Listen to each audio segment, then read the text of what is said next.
Hi friends, எல்லோருக்கும் வணக்கம்.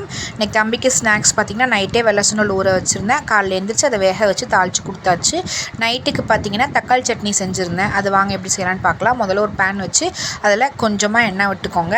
எண்ணெய் நல்லா சூடானதும் ஒரு ஸ்பூன் கடலைப்பருப்பு போட்டுக்கோங்க. ஒரு ஸ்பூன் கடலைப்பருப்பு, ஒரு ஸ்பூன் உளுத்தம்பருப்பு போட்டிருக்கேன்.